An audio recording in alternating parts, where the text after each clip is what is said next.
อย่างแรกเลยในการเซตค่าตัวกล้องเข้ากับมือถือนะคะอย่าลืมต่อสายอะแดปเตอร์นะคะมีเทคนิคนิดนึงนะคะเพราะว่ามันค่อนข้างที่จะใส่ลำบากนิดนึงเราต้องหันตัวกล้องนะคะตัวนี้มาข้างหน้าแล้วก็กดลงนะคะ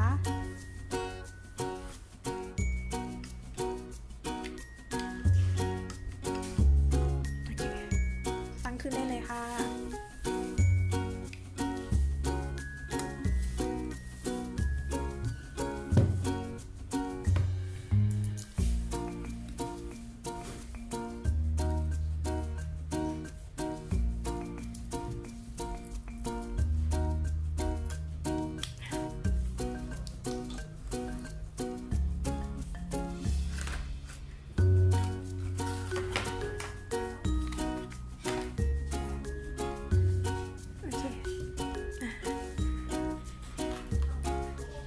เสียบกล้องเสียบปลั๊กไฟเรียบร้อยนะคะ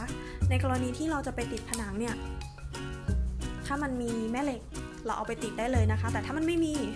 เราก็สามารถเอากาวสองหน้านี่ค่ะ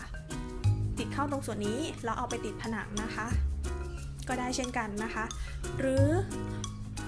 เราจะเอาตัวนี้นะคะยิงสกรูขันน็อตเข้าไปกับผนังก็ได้นะคะเพื่อความแน่นของตัวนี้แล้วก็เอาตัวกล้องกดติดเข้าไปที่ฐานได้เลยนะคะ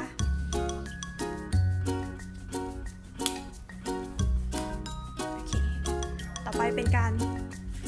เซตค่าตัวกล้องนะคะ